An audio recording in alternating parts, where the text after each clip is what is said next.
మాజీ corporation chairman గారు రాకేష్ గారు, అందరికీ నమస్కారం.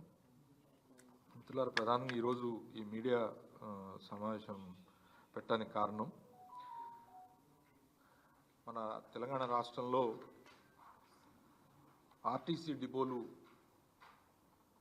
ఈ కాంగ్రెస్ ప్రభుత్వంలో ఆర్టీసీ ప్రైవేటీకరణ అనే ఒక రహస్య అజెండాని ఏ రకంగా అమలు పరుస్తున్నారు, దానికి సంబంధించిన కొన్ని నిజాలని మీ దృష్టికి తీసుకురావాలని, దాంతోపాటుగా ప్రముఖంగా కొన్ని పత్రికల్లో కూడా ప్రచురించబడ్డ విధంగా ఆర్టీసీ డిపోలు ఏవైతే ఉన్నాయో వాటిని ఎలక్ట్రికల్ వెహికల్స్ని ఈ రాష్ట్రంలో ఆర్టీసీ డీజిల్ బస్సుల స్థానంలో ఎలక్ట్రిక్ వెహికల్స్ చేస్తున్నాం అనే ఒక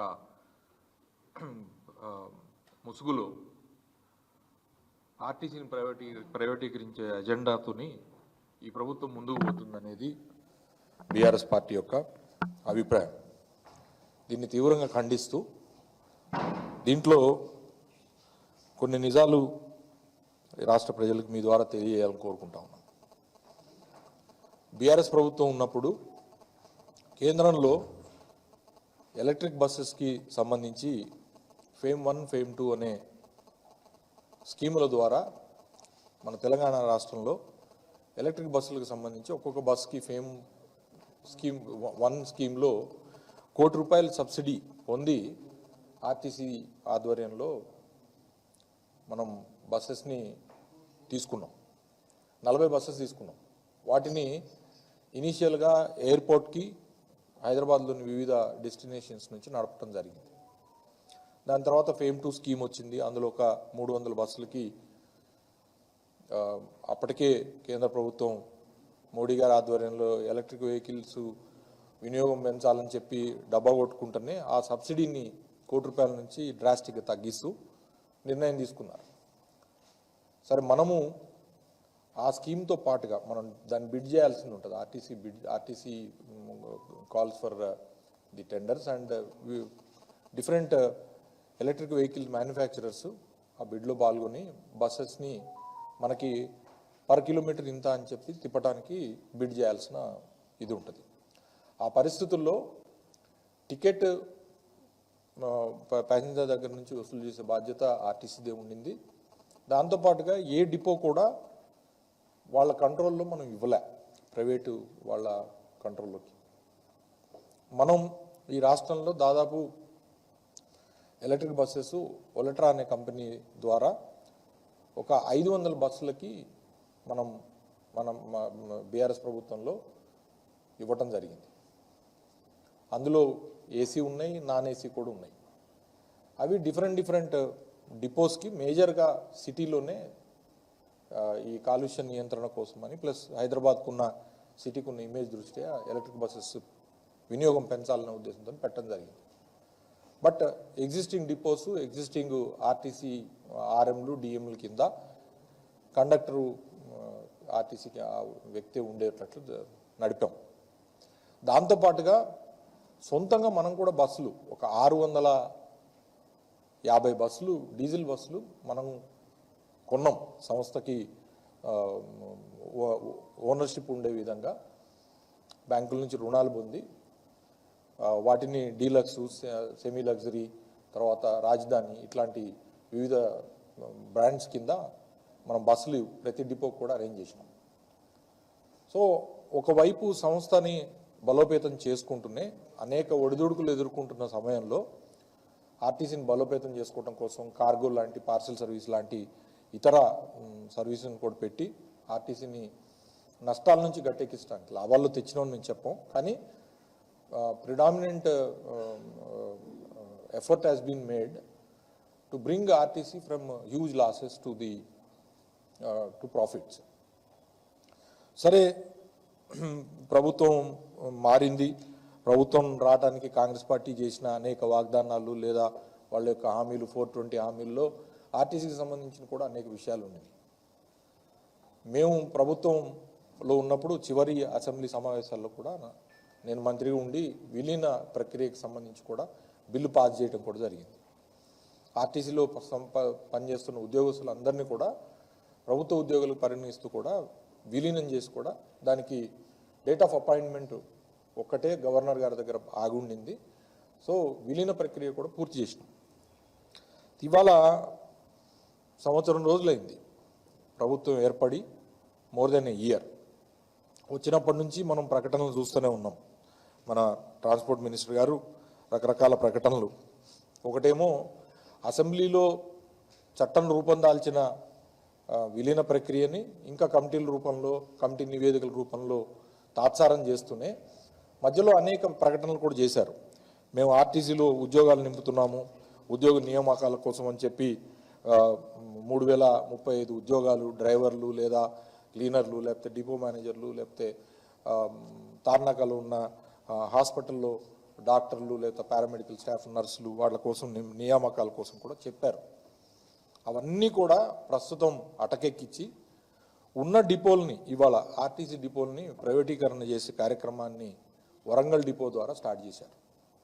ఇవాళ వరంగల్ డిపోలో మొత్తం ఇప్పుడు కొత్తగా ఏదైతే సంస్థ జేబీఎం అనే సంస్థకి 500 ఎలక్ట్రికల్ బస్సెస్ ఇచ్చి వీటిని హైదరాబాద్ డిపోలతో పాటుగా డిస్ట్రిక్ట్స్లో ఉన్న వరంగల్, తర్వాత నెక్స్ట్ స్టేజ్లో నిజామాబాదు, కరీంనగర్, నల్గొండ, సూర్యాపేట డిపోలను పూర్తిగా వాళ్ళకు దారాదత్తం చేసి ఈ ఎలక్ట్రికల్ బస్సెస్ ముసుగులో ఆర్టీసీని ప్రైవేటీకరణ చేసే కార్యక్రమం జరుగుతూ ఉంది. ఇప్పటికే వరంగల్ డిపోలో ఉన్న మొత్తం ఉద్యోగస్తుల్ని ఒక డిఎం స్థాయి ఒక వ్యక్తి, ఇద్దరు వ్యక్తుల్ని సూపర్వైజర్ స్థాయి నుంచి మిగతా అందరినీ కూడా డ్రైవర్లని, కండక్టర్ని, శ్రామికుల్ని అందరినీ కూడా వేరే డిపోస్కి అడ్జస్ట్ చేస్తూ ఉన్నారు. అట్లనే హైదరాబాద్లో కూడా ఆల్రెడీ మీ అందరికీ తెలుసు, హైదరాబాద్ 1 డిపోకి సంబంధించి కూడా ఇదే శ్రీకారం చుట్టి ఆల్రెడీ అక్కడి నుంచి కూడా స్టాఫ్ని వేరే డిపోలకు మొబిలైజ్ చేసి ఈ సంస్థకు అప్పచెప్పడం జరుగుతూ ఉంది. మీన్వైల్ పిఎం ఈ డ్రైవ్ అనే ఒక స్కీమ్ కింద ఎలక్ట్రికల్ బస్సెస్ ఇంకొక 2500 ఎలక్ట్రికల్ బస్సెస్ని తీసుకొచ్చి ఇప్పుడు ప్రస్తుతం ఉన్న మన సొంత బస్సుల స్థానంలో ప్రైవేట్ బస్సులను పెట్టి వీటిని కూడా జిల్లాల్లో ఉన్న డిపోలకు ఇచ్చి తర్వాత ఆ డిపోలను కూడా వాళ్ళకి అప్పచెప్పే కార్యక్రమం, ప్రైవేట్ వాళ్ళకి అప్పచెప్పే కార్యక్రమం కూడా సక్సెస్ఫుల్గా చేసుకుంటూ పోతూ ఉన్నారు. ఒక పక్కన మేము ప్రభుత్వం నడిపినప్పుడు ఆర్టీసీని బలోపేతం చేయాలనే సదుద్దేశంతో తీసుకున్న అనేక నిర్ణయాలు ఏవైతే ఉన్నాయో వాటిని ఆ రోజున విమర్శించి లేదా ఆర్టీసీని మేమేదో నాశనం చేసినాం అన్నట్లు మాట్లాడిన కాంగ్రెస్ నాయకులు ఇవాళ అధికారంలోకి వచ్చిన సంవత్సరం రోజుల తర్వాత కూడా నియామకాలు చేపట్టకపోగా, కొత్త బస్సులు కొనకపోగా, మేము ఏదైతే బస్సులు మేము ఆర్డర్ చేసినామో వాటిని వచ్చి రాగానే జెండాలు ఊపారు. నేను మీ అందరి దృష్టికి తీసుకొని వెళ్తున్నా. నేను చెప్పిన 650 డీజిల్ బస్సులు ఏవైతే ఉన్నాయో వాటిని మేము కొన్ని చేసాం, ఆల్రెడీ ఇనాగ్రేట్ చేసాం. విడతల వారీగా బస్సులు వచ్చినాయి. ఇది డిసెంబర్లో ఆర్టీసీ డిసెంబర్ 30వ తారీఖు, డిసెంబర్ 7వ తారీఖు నాడు ప్రభుత్వం కొలువు తీరింది. డిసెంబర్ 30వ తారీఖు నాడు బస్సులు, మేము కొన్న బస్సులు ఏవైతే ఉన్నాయో డీజిల్ బస్సులు, ఆ బస్సులని ఇనాగ్రేట్ చేస్తూ తీసిన ఫోటో. మేము మా హయాంలో కొన్న డీజిల్ బస్సులు తప్పితే ఇంతవరకు ఒక్క బస్సు ఆర్డర్ చేయలే ఆర్టీసీ. చేయకపోగా ఎలక్ట్రిక్ బస్సుల ముసుగులో నిదానంగా మొత్తం డిపోలన్నింటినీ కూడా ప్రైవేటీకరణ చేసే కార్యక్రమం జరుగుతుంది. మేము డిమాండ్ చేసేది ప్రభుత్వాన్ని, మీరు చెప్పిన విధంగా కొత్త బస్సులు కొనుగోలు చేయాలి అని అంటే ఆర్టీసీ యాజమాన్యం ఆర్టీసీ సొంతాని కోసమని బస్సులు కొనుగోలు చేసి ఆ బస్సులకి డ్రైవర్లు కానీ, లేకపోతే కండక్టర్లు కానీ, లేకపోతే శ్రామికులు కానీ అవసరమైన నియామకాలు ఏవైతే ఉన్నాయో, ఖాళీలు ఉన్నాయో వాటిని చేపట్టాలి. మీరే అన్నారు, వచ్చినామంటే 6 నుంచి 7,000 ఖాళీలు ఉన్నాయి, నియామకాలు ఉన్నాయి. మేము వివిధ బోర్డుల ద్వారా మేము నోటిఫికేషన్ ఇస్తూ ఉన్నాం బస్సు డ్రైవర్లకి. తర్వాత వాళ్ళకేమో పోలీస్ రిక్రూట్మెంట్ బోర్డు ద్వారా, తార్నాక ఆసుపత్రికి హెల్త్ రిక్రూట్మెంట్ బోర్డు ద్వారా, తర్వాత మిగతా బస్ డిపో మేనేజర్లకు, వాళ్ళకి సూపర్వైజర్లకు వాళ్ళకేమో రెగ్యులర్ కమిషన్ ద్వారా ఫిల్ చేస్తామని చెప్పి ఇంతవరకు చేయకపోగా కనీసం బ్రెడ్ విన్నింగ్ స్కీమ్కి సంబంధించి ఎవరైతే ఆర్టీసీ ఉద్యోగస్తుల కుటుంబాల్లో చనిపోయిన వాళ్ళు ఎవరైతే ఉన్నారో చనిపోయిన వారి కుటుంబ సభ్యులకి వారు ఉద్యోగం ఇచ్చే స్కీమ్ను కూడా మేము రెజ్యూమ్ చేశాం. ఆర్టీసీ నష్టాల్లో ఉంటే కొంతకాలం హోల్డ్లో ఉన్నా కూడా మా ప్రభుత్వం చివరిలో వాటిని రెజ్యూమ్ కూడా చేశాం. కనీసం ఆ నియామకాలు కూడా చేపట్టాల, కారుణ్య నియామకాలు, బ్రెడ్ విన్నింగ్ స్కీమ్ అంటారు దాన్ని, చేపట్టకపోగా ఇవాళ పెద్ద పిడుగుపాటు ఏంటంటే ఈ డిపోలు ప్రైవేటీకరణ చేయటం. సో ఇది డెఫినెట్గా ఆర్టీసీ ఉద్యోగులకి ఒక పెద్ద గొడ్డలిపెట్టు లాంటి సమస్య. దీన్ని కనుక ఒకవేళ కనుక ఇట్లనే కనుక వదిలేస్తే స్లోగా వీళ్ళ ఎజెండా ఏదైతే ఉన్నదో అది పూర్తిగా ఆర్టీసీని మూసేసే కార్యక్రమం లేదా ప్రైవేట్కి అప్పచెప్పి చేతులు దులుపుకునే కార్యక్రమం కాంగ్రెస్ ప్రభుత్వం చేయబోతా ఉన్నదని చెప్పి ఈ సందర్భంగా తెలియజేస్తూ దాన్ని బీఆర్ఎస్ పార్టీ తీవ్రంగా వ్యతిరేకిస్తూ ఉన్నది. మేము ఆర్టీసీ కార్మికులు ఉద్యోగుల పక్షాన తప్పకుండా మేము గట్టిగా నిలబడి కొట్లాడతాం. అట్లనే ఆర్టీసీ విలీన ప్రక్రియను కూడా త్వరితగతిన పూర్తి చేయాలని కూడా మేము డిమాండ్ చేస్తాం.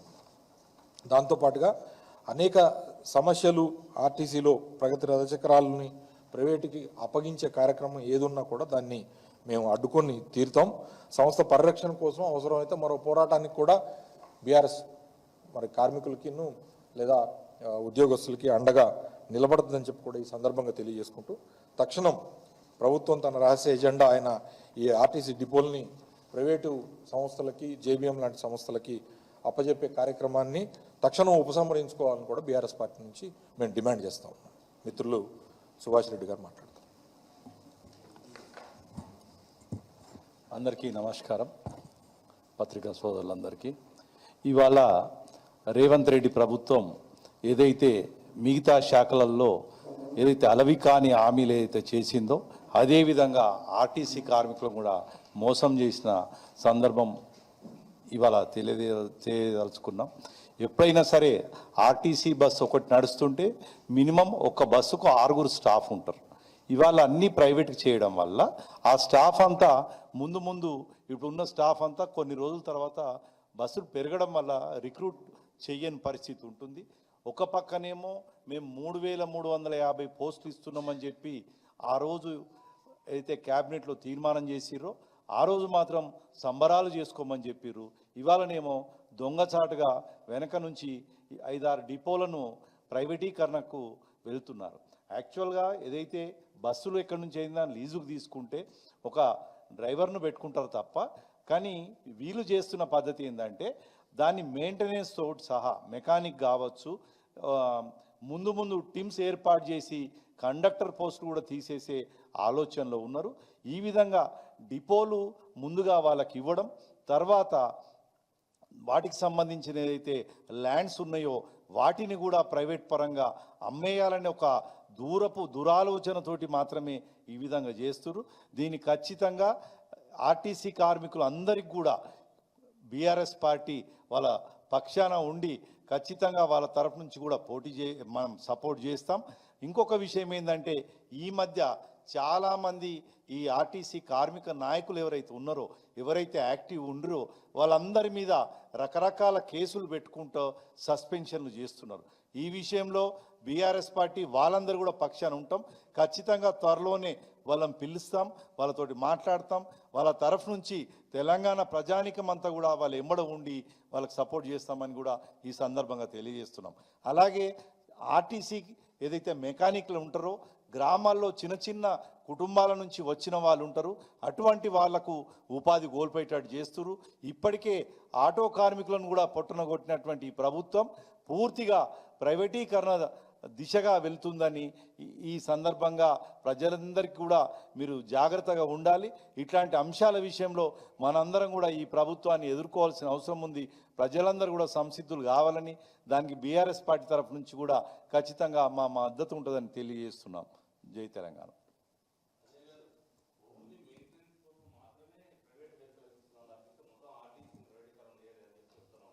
యాక్చువల్గా ఆర్టీసీలో ప్రధానమైన ఇన్పుట్, ప్రధానమైన ఆస్తి బస్సే. సో బస్సుల్ని మీరు ఉన్న వ్యవస్థలో ఇన్ఫ్రాస్ట్రక్చర్లో బస్సుల్ని మీరు మొత్తాన్ని ప్రైవేట్ వాళ్ళకి అప్పచెప్పిన తర్వాత ఇంకా వ్యవస్థ మీ చేతిలో ఏముంటుంది?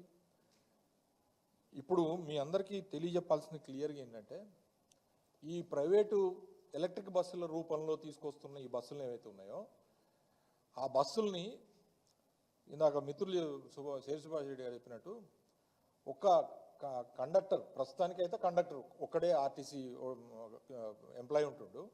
మిగతా మొత్తం నిర్వహణకు సంబంధించిన ఎవ్రీథింగ్, రిపేర్ కానీ, శ్రామికులు కానీ, లేకపోతే డ్రైవర్ కానీ, లేకపోతే ఇతరత్ర టు ఎన్ ఎక్స్టెంట్ వరంగల్ డిపోలో అయితే డిపో మేనేజర్ను కూడా సైడ్కి తప్పిస్తున్నారు.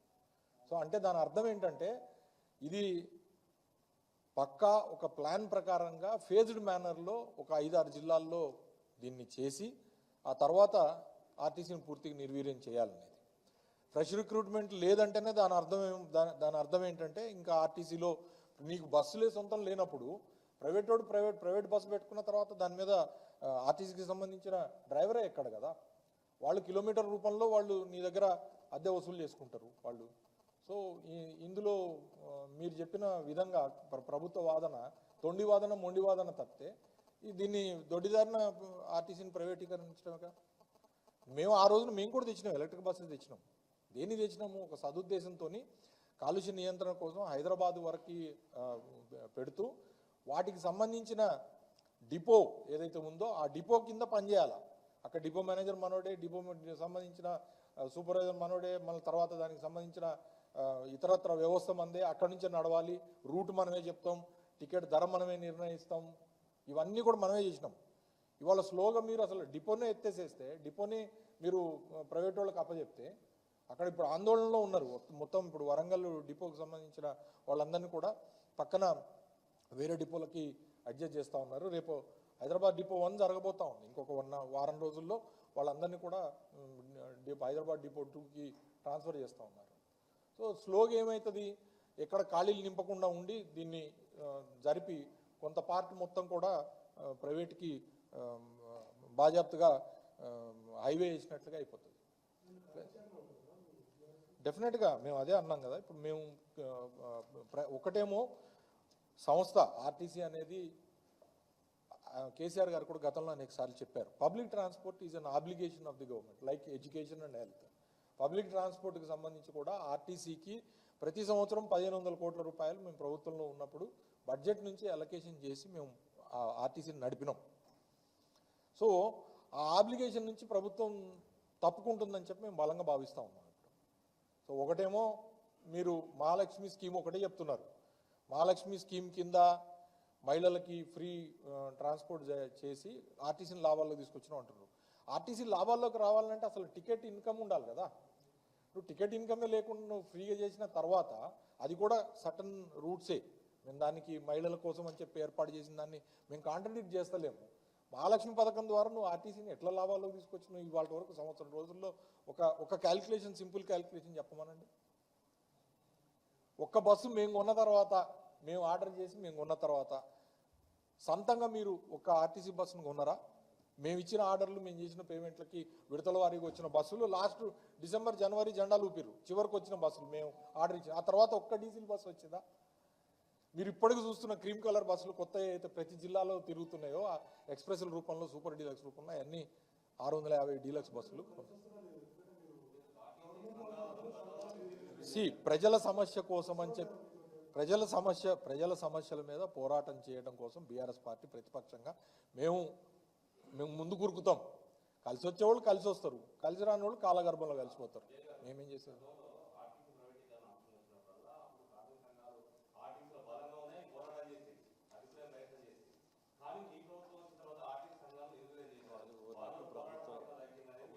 ఇప్పుడు బలోపేతం చేశారా? సంవత్సరం రోజులుగా మరి వాళ్ళకి ఏదైనా టానిక్ తాపించి వాళ్ళ బలవంతంగా తయారు చేశారా?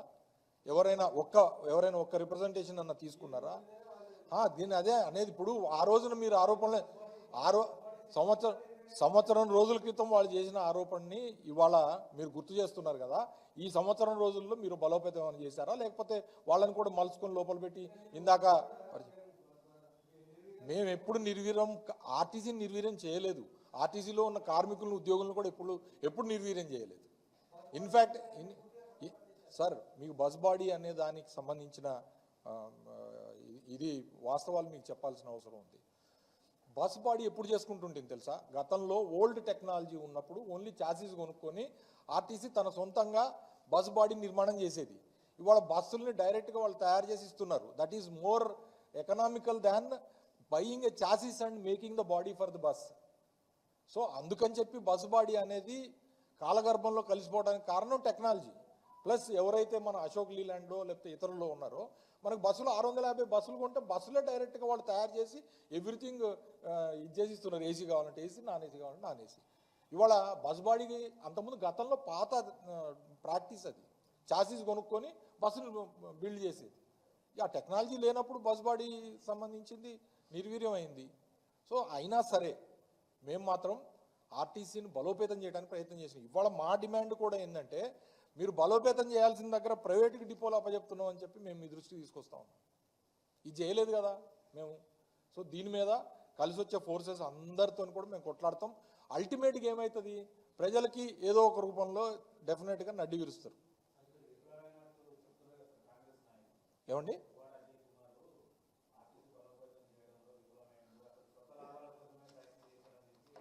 మీకు విషయం చెప్తున్నాం మేము.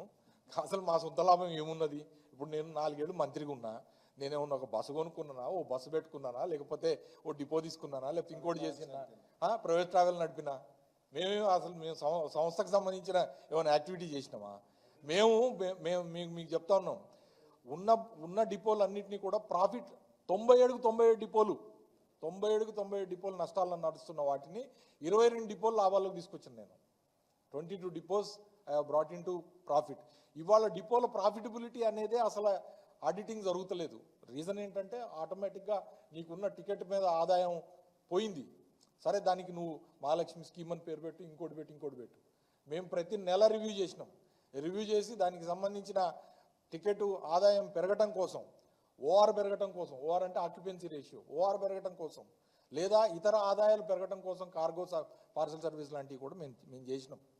As Ajay Kumar transport minister కాదు, యాజ్ ప్రభుత్వం కేసీఆర్ గారు ఆర్టీసీని బలోపేతం చేయాలి, ఇది ప్రజల ఆస్తి అని చెప్పి. కాబట్టి దయచేసి కాంగ్రెస్ వాళ్ళు చేసే ఏది బట్టగాల్చి ముఖం మీద వేసి 6 రోజులు పోయినాయి, సంవత్సరం తర్వాత కూడా మీకు ఇంకా అయ్యే మాటలు చెప్తే ఎట్లా?